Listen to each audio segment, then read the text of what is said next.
കേന്ദ്ര സർക്കാരിന്റെ അമേരിക്കൻ വിധേയത്വം അവസാനിപ്പിക്കണമെന്ന് FITU സംസ്ഥാന പ്രസിഡന്റ് ജ്യോതിവാസ് പറവൂർ ആവശ്യപ്പെട്ടു. ഓൾ കേരള മത്സ്യത്തൊഴിലാളി യൂണിയൻ സംസ്ഥാന പ്രതിനിധി സമ്മേളനം ഉദ്ഘാടനം ചെയ്യുകയായിരുന്നു അദ്ദേഹം.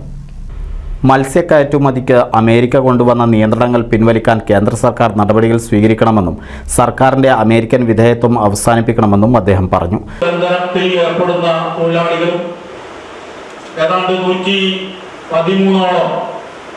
ഗ്രാമങ്ങളിലായി താമസിക്കുന്ന അനുബന്ധ മത്സ്യത്തൊഴിലാളികളുമാണ് നമ്മുടെ സംസ്ഥാനത്തുള്ളത്. ഏതാണ്ട് 10 ലക്ഷത്തിന് മുകളിലുള്ള തൊഴിലാളികൾ ആ മേഖലയുമായി ബന്ധപ്പെട്ട് കേരളത്തിലുണ്ട്. അവരുടെ ക്ഷേമം ഉറപ്പുവരുത്തേണ്ടത് ഈ രാജ്യത്തെ ഗവൺമെന്റുകളുടെ ഒരു പ്രധാനപ്പെട്ട ബാധ്യതയാണ്.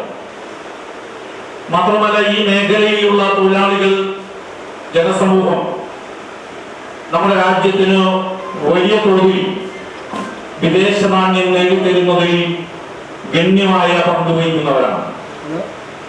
ഈ രാജ്യത്തിന്റെ മുന്നോട്ട് പോക്കി രാജ്യത്തിന്റെ സാമ്പത്തിക നില കരുപ്പിടിപ്പിക്കുന്നതിൽ നിർണായകമായ പങ്ക് വഹിക്കുന്ന ഒരു തൊഴിൽ സമൂഹമാണ് മത്സ്യത്തൊഴിലാളികൾ.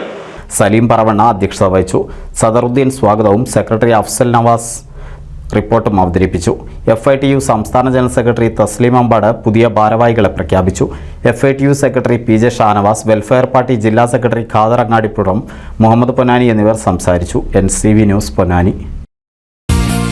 നൂതൻ ഫാൻസി ഓർണമെന്റ്സും cosmetic collection, new born baby ഐറ്റംസിന്റെ എക്സ്ക്ലൂസീവ് കൗണ്ടറുകളുമായി കൽപ്പക വെഡ്ഡിംഗ് സജ്ജമായിരിക്കുന്നു.